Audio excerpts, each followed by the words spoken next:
السلام علیکم ناظرین، امید ہے آپ لوگ خیریت سے ہوں گے۔ کیا آپ جانتے ہیں کہ مرنے کے بعد قبر میں جو جانور سب سے پہلے انسان کے مردہ جسم کو کھاتا ہے اس کا نام کیا ہے؟ اس کا نام بجو ہے۔ یہ نام آپ نے سن تو رکھا ہوگا، لیکن اس کو اب دیکھ بھی لیجئے کہ کس طرح یہ مردوں کو کھاتا ہے اور یہ کیوں کھاتا ہے۔ یہ بجو ہے جو قبرستان میں نئی میتوں کے انتظار میں پڑا رہتا ہے۔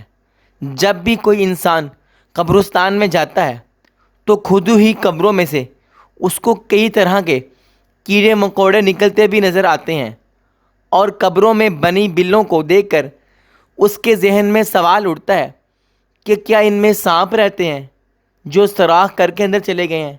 انسان غور کرے تو آنے والے وقت میں وہ بھی ان جیسی کسی قبر میں پڑا ہوگا، اور اس کی قبر میں بھی ایسے کئی سوراخ نظر آئیں گے۔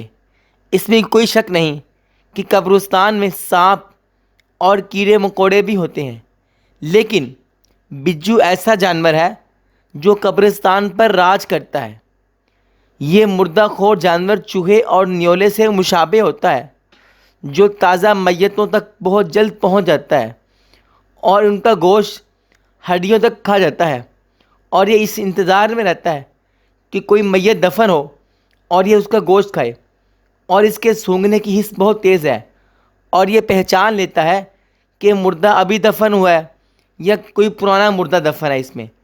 تو جو کوئی نیا مردہ دفن ہوتا ہے یہ اس کے انتظار میں ہوتا ہے کوئی مردہ دفن ہو اور یہ قبر میں سوراخ کر کے اندر گھس جائے اور اس مردے کو کھا لے، کیونکہ مردے کو کھانا یہ اس کی فطرتی عادت ہے، اور یہ اتنی گہرائی سے سوراخ کرتا ہے۔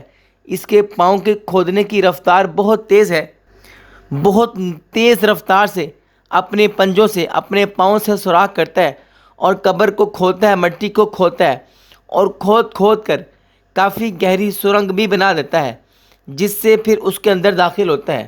آپ ذرا اس ویڈیو میں دیکھ بھی لیں کہ کس طرح بجو قبر کو کھود رہا، مٹی کو کھود رہا ہے، اور پھر کھودنے کے بعد اندر جائے گا، اور جا کر چاہے کتنی بھی گہری قبر ہو، اور یہ سوراخ پہ سوراخ کرتا ہی چلا جاتا ہے، اور انتہائی گہرائی میں جا کر اپنا جو ہے وہ مردے کو نکالتا ہے اور اس کو کھا لیتا ہے۔ یہ سخت جان جانور ہے۔ اس کے سخت جان ہونے کا ثبوت یہ ہے کہ اگر یہ ہاتھی کے پاؤں کے نیچے بھی آ جائے تو کچلا نہیں جاتا۔ اس کے پنجے اور دانت نوکیلے اور تیز دھار ہوتے ہیں۔ مٹی کو کھودنے اور لکڑی کو منٹوں میں کھوکھلا کر دیتا ہے۔ بجو کئی گز تک لمبی سرنگیں کھود ڈالتے ہیں، اور ایک قبر سے سرنگ نکال کر دوسری قبروں تک آتے جاتے ہیں۔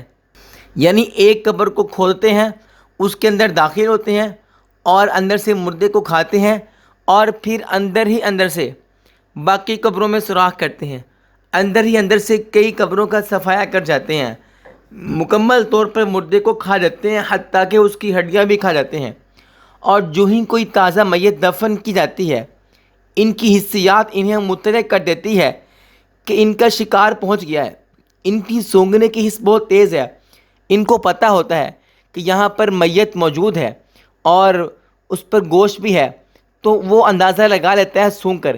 اس لیے وہ ایسی قبر کا انتخاب کرتا ہے جہاں پر اندر مردہ موجود ہو۔ ناظرین، یہ اللہ تعالیٰ کی پیدا کردہ تخلیق ہے۔ جانور تو سب اللہ نے پیدا کیے ہیں، لیکن کچھ جانور ایسے بھی ہیں۔ ہمیں اللہ تعالیٰ سے عافیت بھی مانگنی چاہیے اور ایسے اعمال کرنے چاہیے جس سے اللہ تعالیٰ ہم سے راضی ہو جائے اور ہمیں اس عذاب سے محفوظ رکھے۔ ناظرین، یہ تھی کچھ تعارفی بات اس جانور کے بارے میں۔ اس کو انگلش میں بیجر کہتے ہیں۔